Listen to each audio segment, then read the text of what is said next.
too, is you have to be willing to sort of be a little bit selfish. You have to be willing to sort of experience the world and not just get caught up in the everyday tasks, the minutia. I mean, these days it's our phones, right? He doesn't have a phone out here. If he did, he probably wouldn't have experienced all that. And I think that's extremely important that we remember. If any of you are interested in writing or poetry or any kind of art, really, you have to be able to let some of the everyday stuff go. You can't let it all go. Most people can't. But I do sort of recognize that sentiment. It's like, what have I been doing? I've had all this great stuff all around me all this time, and I've just ignored it because I've been busy with this or that. And it's very important for writers and for people to take those moments to kind of refuel ourselves and to kind of re-engage with the world.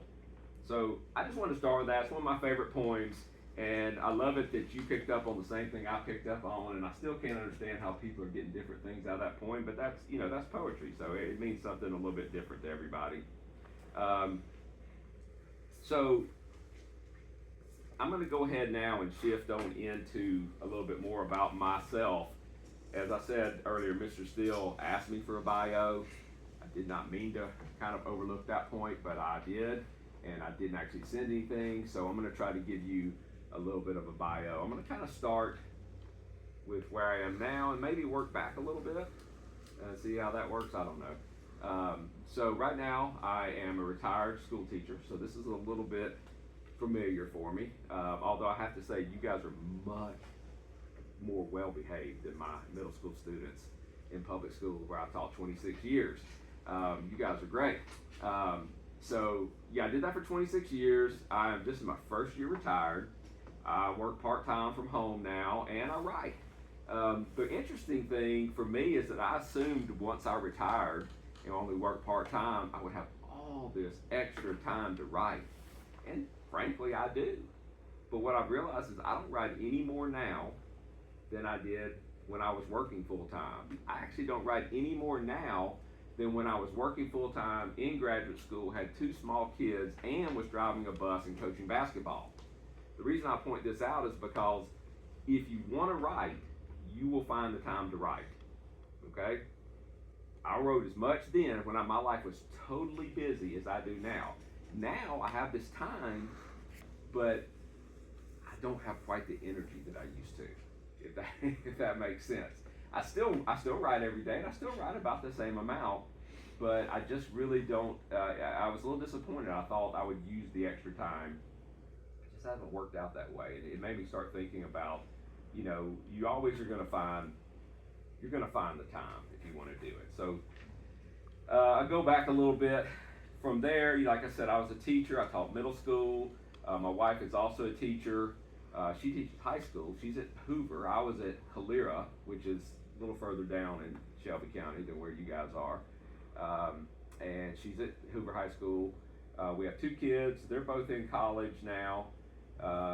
And I've been writing, really seriously writing since I was about 30. And before that, I was a writer in my own mind. What I mean by that is I had fallen victim to that whole thing that I mentioned earlier is I don't have time to write. I'm just too busy. I've got this and that. But one of these days, I'm going to sit down and write. So I always thought about it and even like imagined myself, this is sort of silly, but I even imagined myself like one day doing something like this, actually, and talking to people about writing. But I'd never even written anything. Well, when I turned 30, that was a big moment for me. We just had our first child. I felt like, I was getting older. 30 seems awfully young to me now. I'm 52 now. But felt getting like I was getting a lot older at 30. And so I just sat down and started doing it. And I didn't know anything other than maybe what a little bit. I'd taken one creative writing class in high school. And so I did something that I would call foolish for me, but maybe for other people, they can handle it. I sat down and started trying to write a novel. And it was going to be a fantasy novel because at the time I had been really influenced by Lord of the Rings. And so I thought I would write a fantasy novel, and my only goal was to finish it. I finished it, but when I tried to get people to read it, they were like, "Oh yeah, it's good," But they really didn't want to tell me like this is terrible and there's nobody's going to ever publish this thing. But luckily, I was kind of foolish enough that I only heard, "Yeah, it's good," and I just kept going because I was like, "They said it's good. I did it." So then I heard the next thing you had to do if you were going to be a writer is that you had to get an agent so they could help you get your book published. This was kind of before the self-publishing thing came along. Now you don't really have to have an agent. You can just self-publish your book, and a lot of self-publishing authors sell a ton of books. But back then, that wasn't really an option. So I started looking for agents, and I started writing. I'd written another book, and I sent that out to agents, and they were really, really hard on the books.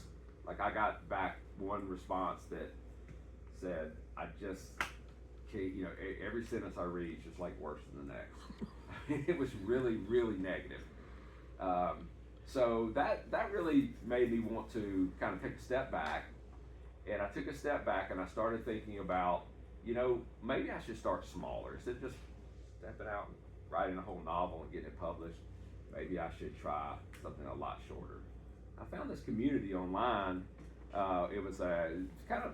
This would have been back in, let's see, maybe this would have been back in the early 2000s. So, there were a lot of online communities kind of coming around at that time. And it was a writing community, and they sort of specialized in short stories. It was a critique group with a bunch of people. I mean, there were hundreds of people on this website, and you could submit your short story, and then other people could go review it, and then they got credit for their reviews. And there was this whole little system about you could get, you could get your story read by a bunch of people. You could stack up reviews.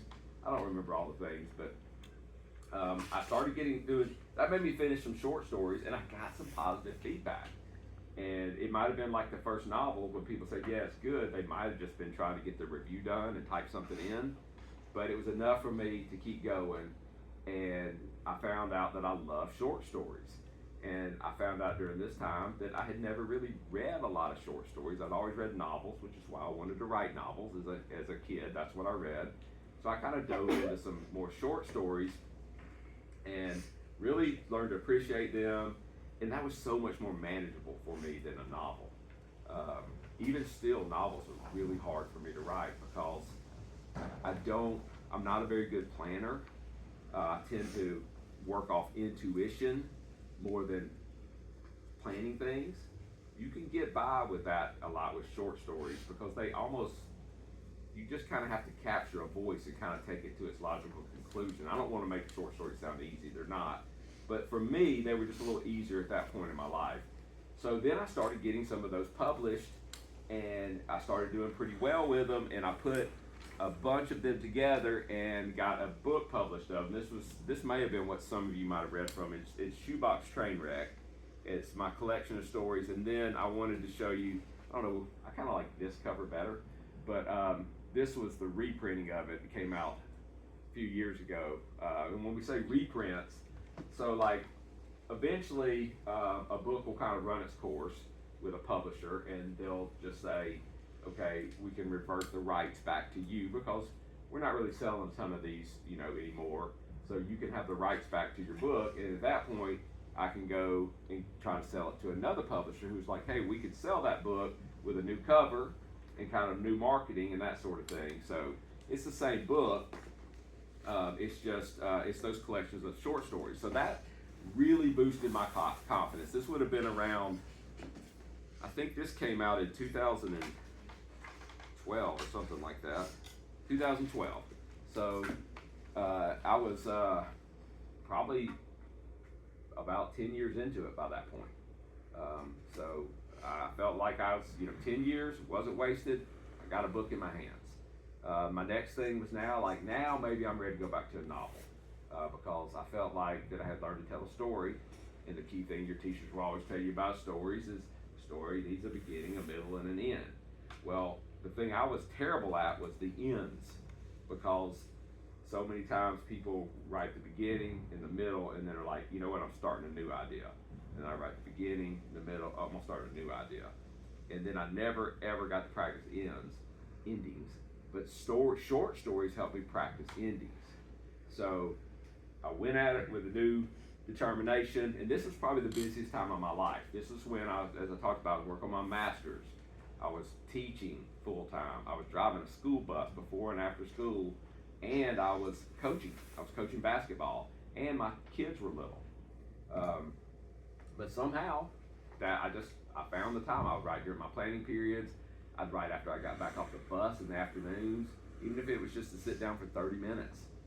And let me tell you, the bus was, this goes right back to this too. The bus was like a godsend for my imagination. Because when you're driving the bus, a school bus with loud kids, you got two choices. You can either just let them irritate you and yell at them the whole time, or you can just shut them out and just drive. And you can't listen to headphones. That wasn't allowed. I don't know if it is now, but back then, as a bus driver, you couldn't do that. Couldn't have a radio going. So all I could do was drive and look off at the scenery. And this is down in Calera, and it's kind of rural down there, especially my route. And I just got all kinds of ideas as I was driving. It just like idea after idea. I often wish that I was forced to do that now, because I can tell myself, well, I'm just going to go drive without any music or any podcast, but it just never seems to work out. I always like, well, I'm getting sleepy, let me put on something. But that was just that forced time every day to just let my imagination run wild. And so I relate that to this, because when you're out here and you're in nature and you're sitting there, you don't have a phone in front of you, you don't have anything, inputs coming into your ears, there's a tendency to get kind of bored. But boredom is actually a gift for a writer, because when you're bored, you have to create something in your mind to eliminate that boredom. So I do think that that's one of the reasons that I struggle with writing more than when I used to, is because I simply have more inputs in today's world. So you have to make a conscious effort, if you're serious about writing, if you're serious about art, to limit some of those inputs. And I have done that some. I'm getting off track a little bit. I'm sorry. Yes. Well, I'd like to comment, because Okay. one of the things that was on your Substack was an article that you wrote, or a little blurb that you wrote about giving up social media Yeah. and signing off, and then what Yeah. were you left with? Boredom. Yeah. And then your imagination had to pick up and do Yes, something. that's the idea, and I don't regret the signing off social media at all, for multiple reasons. And I'm not judging people who are on it. My wife's on it. I mean, it works for her. It never really worked for me, and it was also a major distraction for me. But yes, that has helped create more boredom in my life. Unfortunately, it's easy to still feel that boredom sometimes. I have discovered podcasts, and I have discovered, true crime videos on YouTube. These things interest me, so I still am very guilty of not allowing myself to be bored as much as I need. But I still will force myself to take a walk, take a 45-minute walk with no phone and just my thoughts, and I get really good ideas, and that kind of helps boost my writing further. But anyway, the book that I wrote was The Year of the Storm. This is not a good cover. This was also reprinted later, which I think is a much better cover. So this was my first novel. It came out in 2013, and then another publishing company reprinted this in 2023, so 10 years after the fact. And I'm still proud of this book.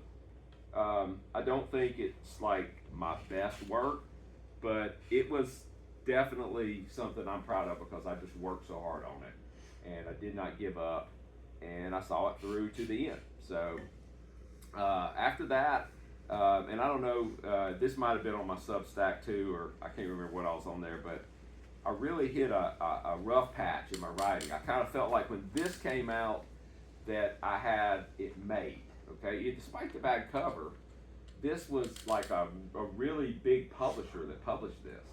And I got some money for it right off the front. Not like quit your job kind of money, but it was a nice little thing to put in my bank account.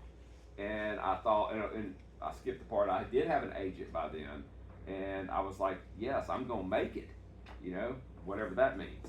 And that's not what happened. The book did not sell well. It was reviewed well, but it didn't sell well. It never caught on. Maybe it was the cover. Maybe it's the book. I mean, I have to take some ownership of that too. it wasn't, you know, I guess for a lot of people, a page turner.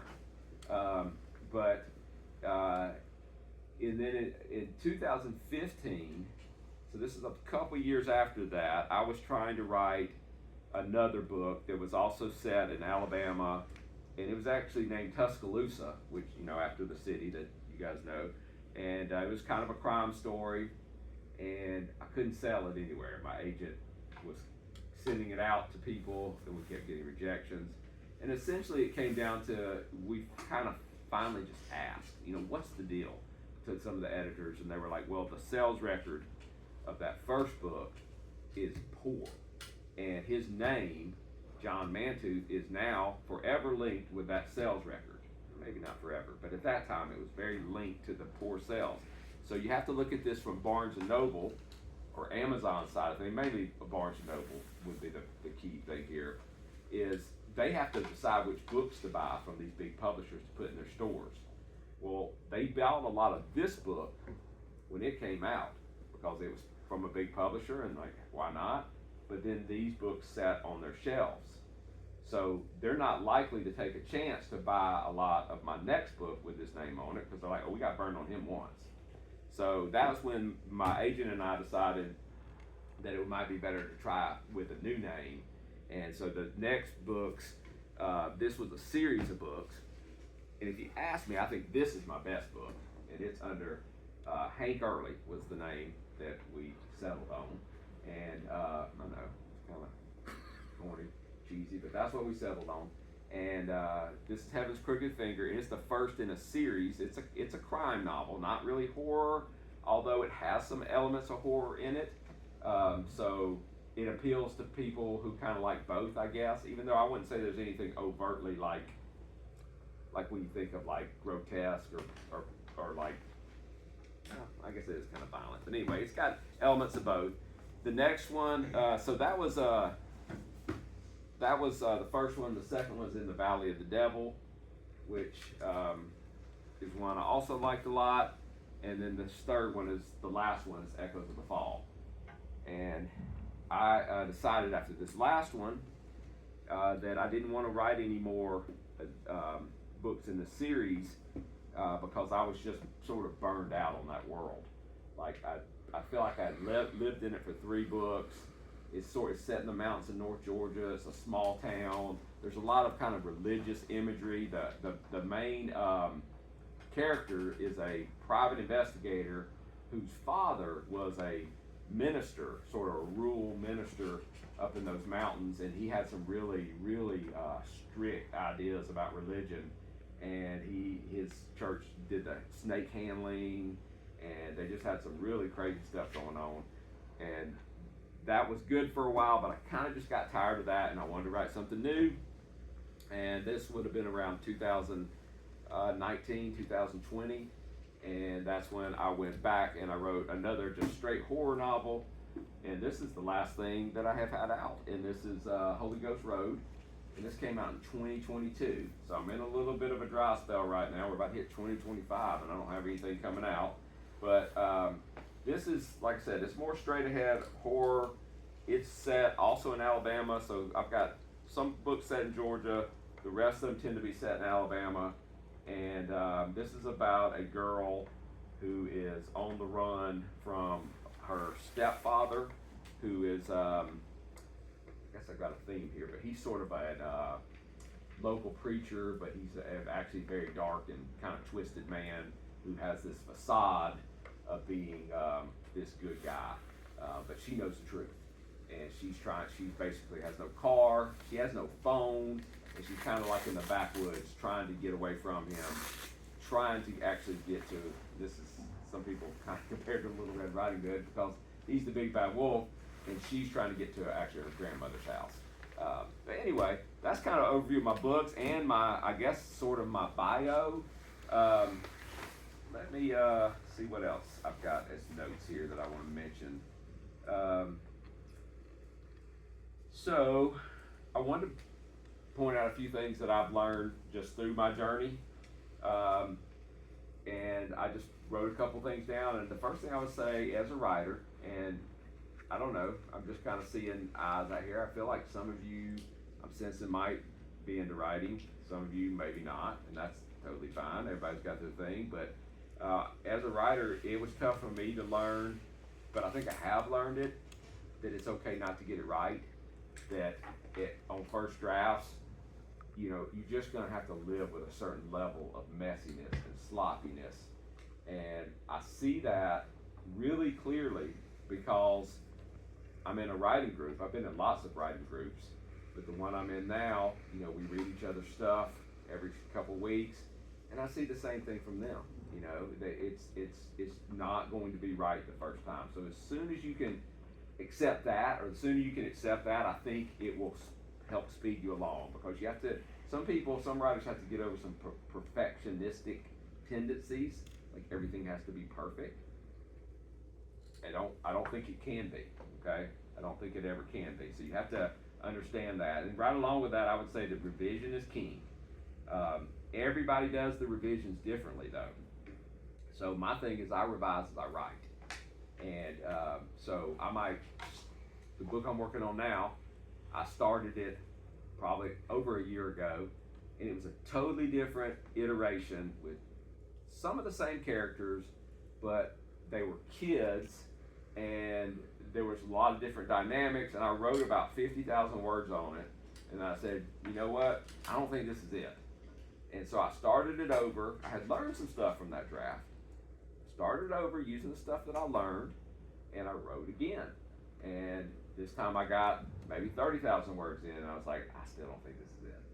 And so I started it over again, and my writing group's laughing at me because I probably started this novel over about 8 to 9 times. But they do agree with me that each time it's gotten a little bit better. So that's sort of how I revise. Like, I don't revise as much for things like sentence structure or grammar or those sort of things. There's going to be a time for that. But when I'm revising, I'm more revising to find the story. And I think that's also really important. Now, there are some people, I have writing friends who, they don't have to do that. They just have an outline in their head, and they kind of lay it all out, and they're really good planners. You may remember me saying at the beginning, I'm not a good planner. That was one of the reasons I struggled with novels at first, and still struggle with them. So for me, it's like a discovery with each draft. And but that's the way, you know, you learn your style. You also have to learn to take feedback. This was really hard for me when I first started, and now, like, I don't even really blink at it unless it's my wife. When my wife gives me negative feedback, I don't like that.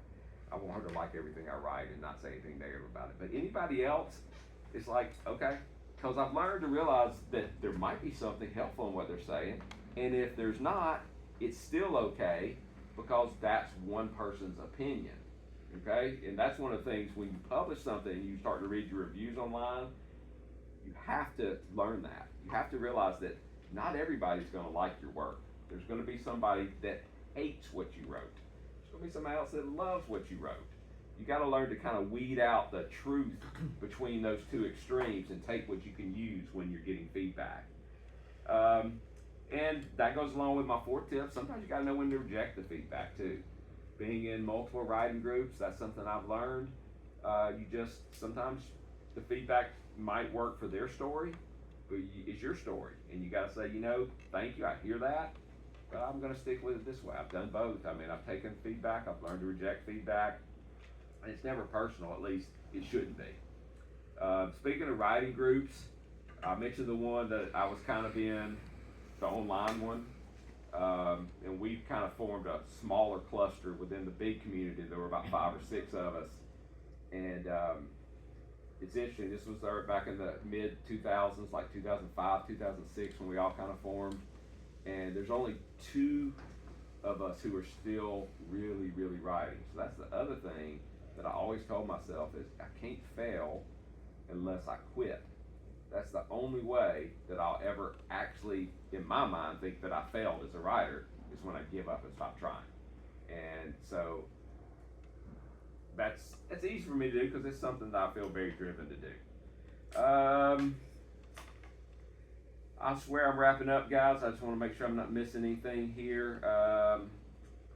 So let me go back to the boredom thing again one more time and hit on this. And this is at the risk of sounding really, really like an an old man, but you know, I think this is something that's important. If you want to be an artist, if you want to be a writer, if you want to do something that requires thought, okay, is that you have to accept that the world you live in is kind of stacked against that in a lot of ways. It's not stacked against finding information, but it's stacked against you thinking about that information sometimes, because it's so easy to let somebody else do the thinking for you. When I was a kid, I had no choice but to be bored. I mean, sure, there were some video games, but even those got boring after a while, okay? There weren't endless amounts of video games. There were just whatever little cartridges I had to put into the deck. I had to go outside. I had to figure, you know, things to do with my time when I got up in the morning. And so that is not necessarily the world today. I see with my own kids, they can just get up and not do anything all day if they've got a free day and just sit there and watch their phone. Okay, and it kind of tells them, you know, what to do that day. So anyway, I don't want to preach on that, but I just wanted to say that if you're serious about being a writer, an artist or something, then you've got to go back and allow yourself to have that time where you can just be with yourself, like James Wright, be with nature, not allow so many distractions to come in, or you're going to struggle to create, I think. So that's it. Does anybody have any questions?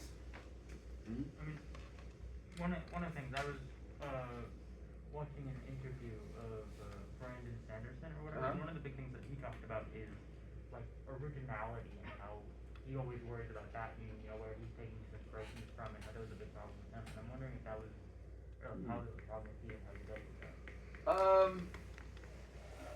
I suppose it's something that I think about.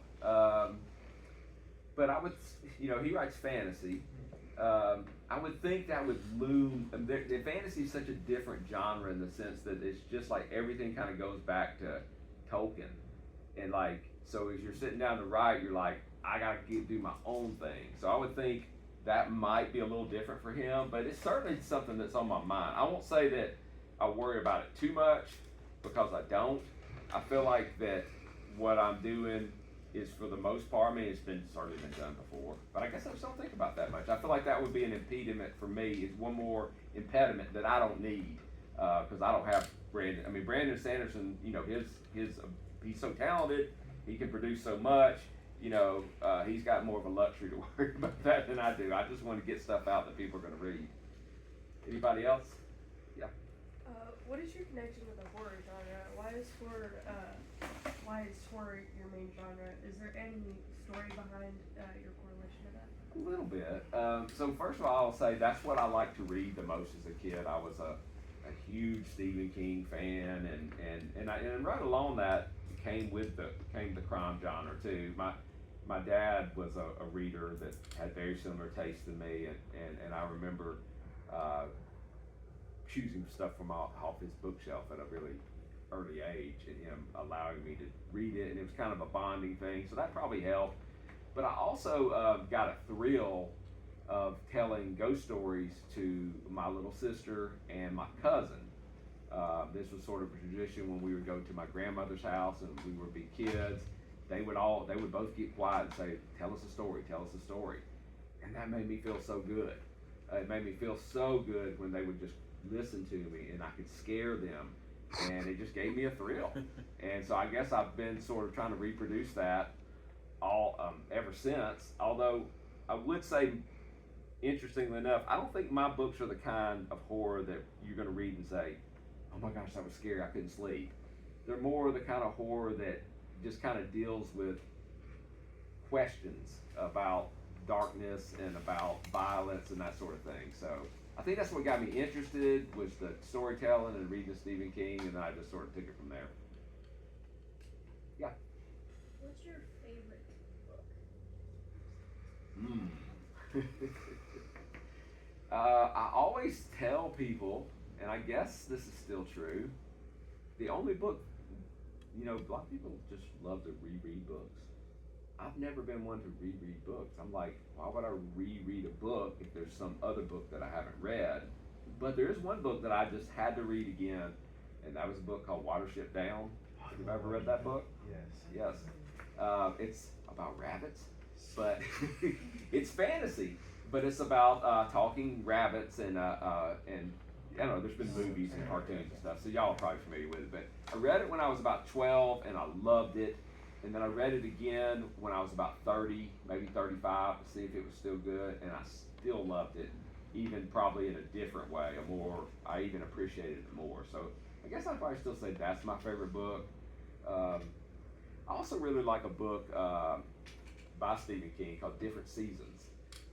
It's actually got 4 short novels, and he put it in one volume. It's called Different Seasons, and every season has a little short novel in there. It's actually called novella. That's one of my favorites as well that I always go back to. Yeah. You. On average, how much would you say that you write every day? I would say about an hour. Some days I do more if it's going well, and some days I might do a little less. I think for me, as I've gotten older, it's more about consistency of just finding a little time every day so I can keep the story going. And then there's a lot of writing that takes place when you're not sitting down at the keyboard too. And I don't want to discount that. So that's always kind of active when I'm reading, a book. I think about things. So it's like, oh, I love how this author did that or something. What if I did something like this? Just in the shower, just any time. I kind of consider that writing, but actually sitting down at the keyboard, I would say an hour to an hour and a half. If it's a good day, maybe 2 hours. How often do you find yourself looking back and thinking about your older works, or do you mainly look forward when it comes to I writing? mostly look forward. So that's a really good question. I had to go find these books before I brought them. I mean, I don't go back through them. Like I literally once I'm done with the book and it's been accepted for publication and we got it ready to go out, I never look at it again. I've never gone back to reread one. I have audiobooks for, I guess all three of these have audiobooks. This one has an audiobook.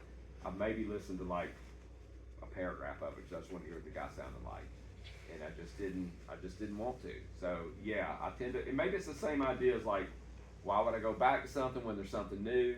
That's just sort of how I operate. So like, I've got new ideas, and so yeah, I want to focus on the new ideas more so than looking back. But it does, I will say that today when I went and got them out, I was reminded, it's like, hey, I've done okay, because sometimes it's easy to get down as a writer too. It's easy to feel like the work you're working on now is not going anywhere. Where I worked on it for so long, and if I had really had a breakthrough yet, and I haven't talked to my agent in a long time, that's kind of worries me a lot too. But I was like, maybe I should reach out to him. But I'm like, you know what? I kind of want to wait until I have something good to reach out to him. So yeah, lots of doubts. But yeah, looking back sometimes can help with that a little bit. Yeah. How do you decide which ideas are worth pursuing in writing? I'm not sure I do. I mean, honestly, like, I feel like there's so much of, it's so much of an organic process. Before I started the idea I'm on now, I must have tried 5 or 6 others.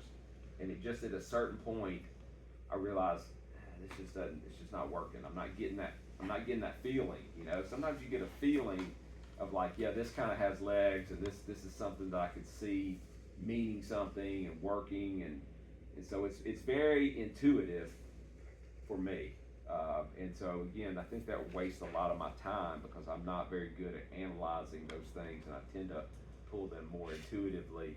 But that's a great question because it's one I really don't have a great answer for. I probably need to figure that out.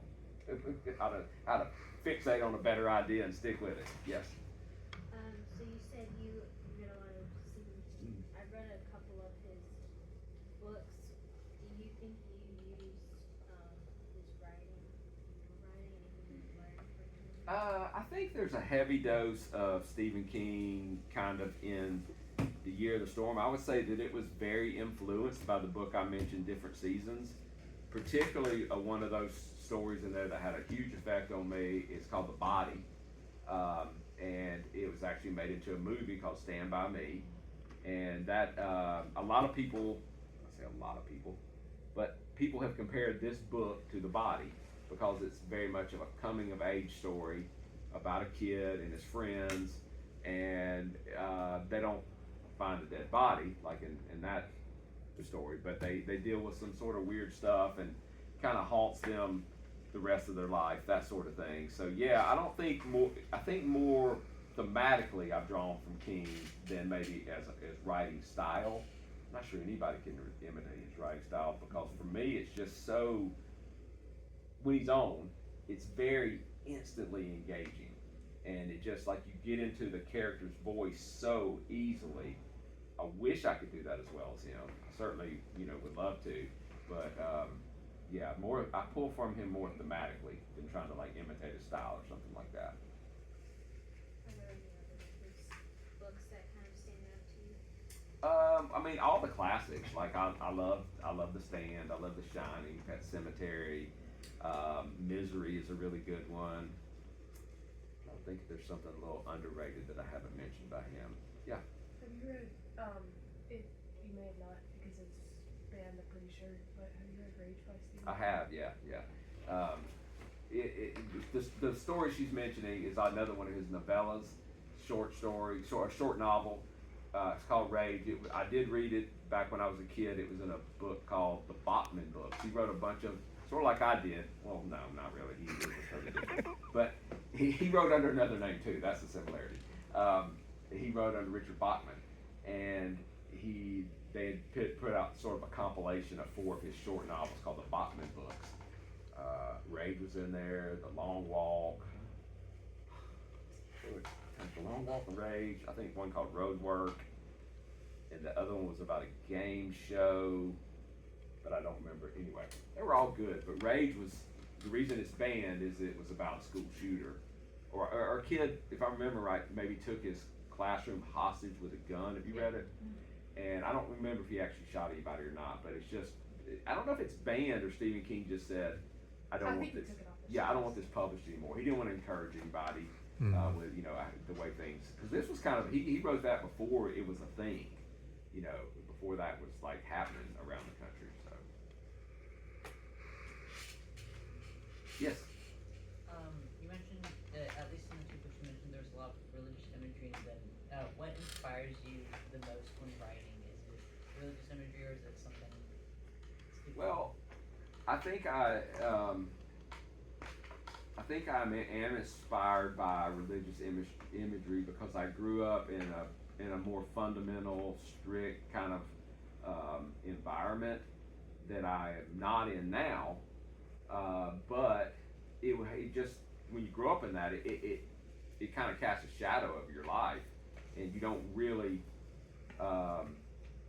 you don't ever really truly move away from it. Like, I can think about so many relatives who now I disagree with a lot of the ways they saw the world, but I still think that they were awesome people.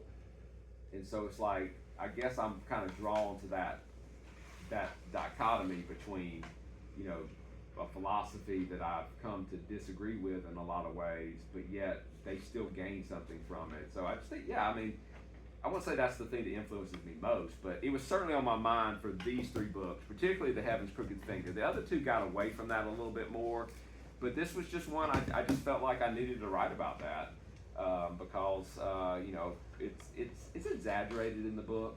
Like, my grandmother's church, they didn't actually handle snakes, but they were really fire and brimstone. Like, I can remember going to church when I was a little kid and just being frightened to death because that man kept stomping his foot and pointing at everybody and telling them they were going to go to hell. And I was like, he pointed at me. What'd I do? And but anyway, yeah, that's a good question. Was that your mother's side of the family?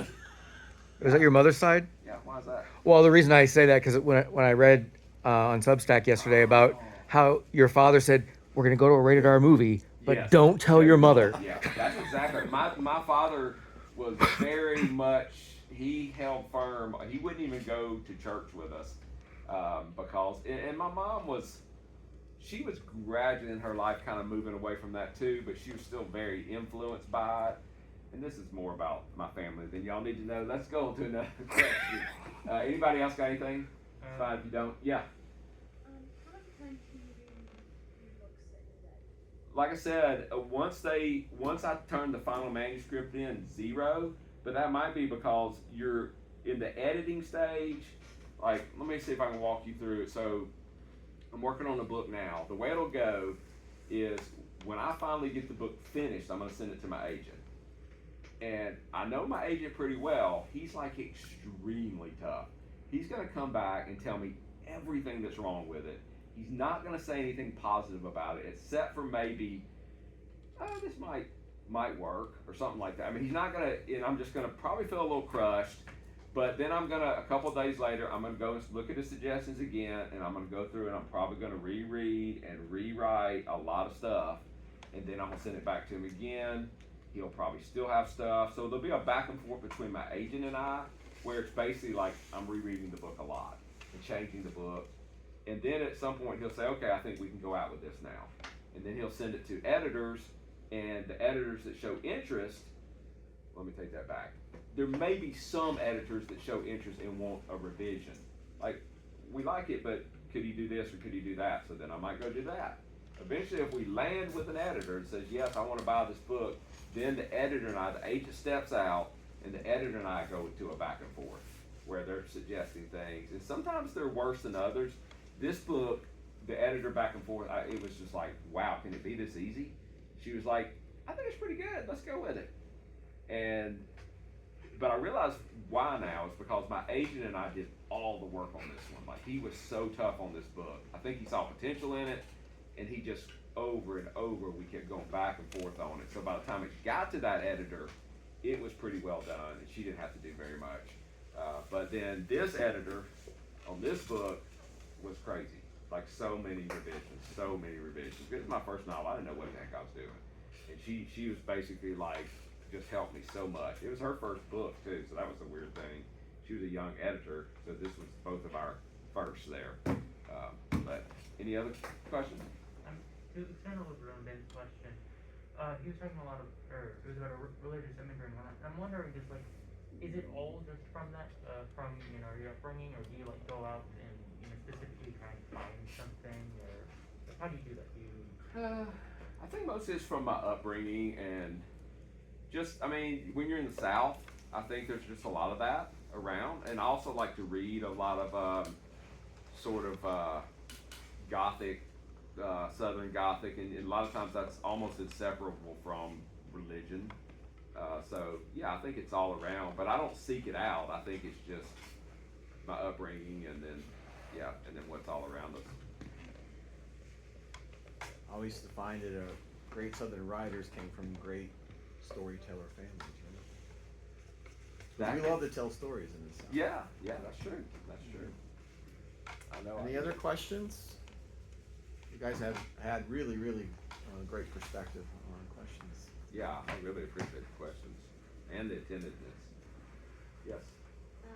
So you pretty much just write for genre.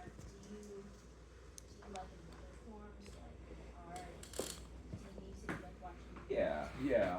I like TV probably would. I mean, as far as like art, I would say like visual art. I would say no. Really, I just kind of like what I like, and I'm not very well versed in what I like. It's just I know it when I see it kind of thing. But with like TV shows, and movies, I tend to like the darker stuff. I don't know why.